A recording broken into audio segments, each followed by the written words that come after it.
She was 1/5 of 1990s pop phenomenon, the Spice Girls, and is the only woman in history to reach the UK #1 spot as part of a quintet, quartet, duo and as a solo artist. Not bad, eh? I know. Last year, she set her sights on musical theatre and has been injecting plenty of girl power to her role in Blood Brothers, winning rave reviews. It's been a while, so we're really happy to have her back. Please welcome Mel C.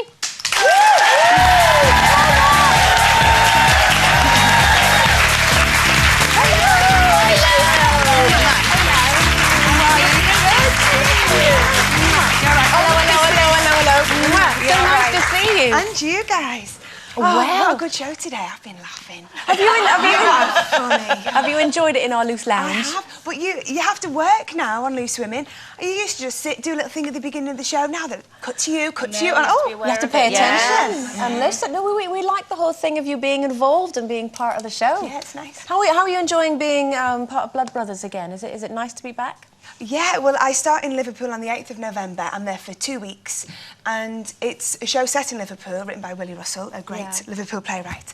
And it's the coming home, and there's enormous pressure. But it's massive, isn't it, in Liverpool? Yeah. Are you nervous? I am. Well, I came to see it, John and I came to see it your last week in the West End. Did you? And we loved you.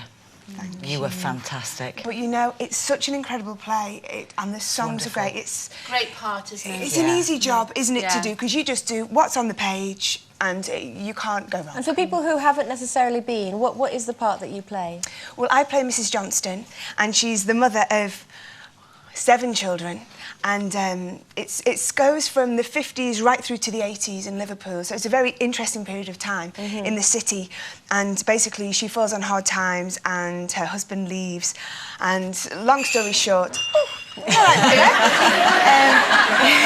Sorry, my dinner's ready. And it's a wonderful story because there's a lot of humour. Yeah. There's also tragedy. It's got a bit of everything. But it's heart-wrenching for a mother. She has to give one of her children away.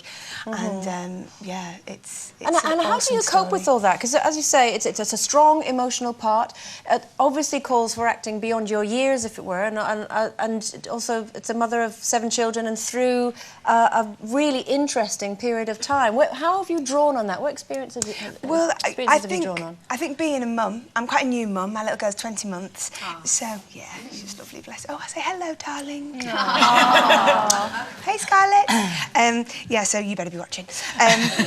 Yeah, so that helped me in just in that maternal love. Yeah. But really working with an incredible cast, a great director. Bill Kenwright is our producer, who is, has been amazing as well. So it's just been help and direction, really. And it still stands up today, doesn't it? Because I saw it in the 80s when does. Barbara Dixon opened it, and it's still relative. I mean, now you look at it and you go, you can, it's still now today we can watch Absolutely. it. I think more, the times that we're in financially, it really, it's quite spooky. And you've been nominated for awards? I have. Well, I was nominated for an Olivier, Yes. which unfortunately I didn't win, but I was just blown away to be nominated. It was for Best Actress in a Musical. I mean, Fantastic. Yeah, I haven't acted wonderful. since I've been at school. So, One of my sisters have played Mrs. Johnston. I know! And Maureen, I don't know, maybe it's a secret. Yeah, Maureen's gone Going back. back. Yeah. Was that allowed to say? I don't know. I don't know. I didn't know that till you just told me. I thought I was in with a chance. Well, I think with the it's such a wonderful show, and the cast are brilliant, and everybody... And I think people keep going back. Yeah, it's a real family show. atmosphere. Everyone loves it. And has this given you a taste for acting and doing other musicals now? It has. I'd like to try some more acting. I'd love to do more theatre, but I think it will be in the future because I really miss my music as well. And I've got so much respect for actors and actresses. It's hard. Very hard. 8 shows a week. 6 days a week, it's insane. Is it more of those lines? But then you do as a singer. Yeah, but I think when you work in music, you work hard and you travel, but I just never had to be as disciplined as I did in the theatre.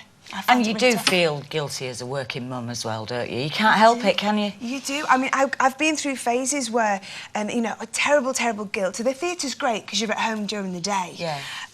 But then I found, because I was away and doing my own thing, when I came back to her, I was just so excited to see her and had so much more energy for her. You know? Yeah. You'll get over that. She's been to the theatre a couple of times. Yeah. She's cute at the moment. And do you think being a mother has made you more aware of charities involving children and this sort of thing? Yeah, absolutely. You know, I've always been really lucky with being with the Spice Girls. We always were able to work with lots of different charities, and you know, I've worked with homeless charities in the past, and I did something at the Roundhouse last week in Camden for Body and Soul, which is an incredible HIV charity. But at the moment I'm working with Pampers and UNICEF, and they're doing a great campaign for maternal and newborn tetanus, which is still a huge problem in different countries, developing countries, war-torn countries where there's been natural disasters. And there's this great campaign where you click on the website, you do a virtual kiss, and Pampers donate vaccine to UNICEF. So it costs us nothing. It's like 2 minutes, log on, all the details are on your website, I believe. Lovely. And you are literally saving lives. And sending by doing kisses that. around the world, which is Yeah, always nice. Yeah. Now, when just before you came on, we were looking at, you know, Madonna's lovely arms. I personally, I mean, I would You've love got to have great arms. Well, thank you very much. That's from restraining Amy from killing the dog. She's my nearly 4-year-old. I mean, obviously, you were Sporty Spice, and there must have been an awful lot of people who looked up to you fitness-wise. Who did you admire in terms of fitness? I think it has to be Madonna. She's kind of the ultimate. And, you know, I agree with you. I think she looks incredible, but it's personal choice, isn't it? It's what you like. But I think she looks great. Great, yeah. What about, there's been rumours of maybe another Spice Girls reunion? I know. Is there any hope, chance? Possibly. I say that in that we've not discussed it. But, you know, us girls, of course, we talk and, you know, we love spending time with each other, and the last tour was brilliant. It was so lovely to get back together and have fun. You could do a Christmas special, couldn't you? Wouldn't that be That'd exciting? be lovely. There you are. And then you Yeah. could come to the Loose Women Gym. Jim, yeah. Well, they all look like Madonna. Or better than that, just come to our party. Yeah, that sounds like a good Gina, plan. it's been so lovely to see you. Please don't leave it as long next time before we see you. And best of luck in Blood Brothers in Liverpool. you. It's a lovely Mel C, everyone.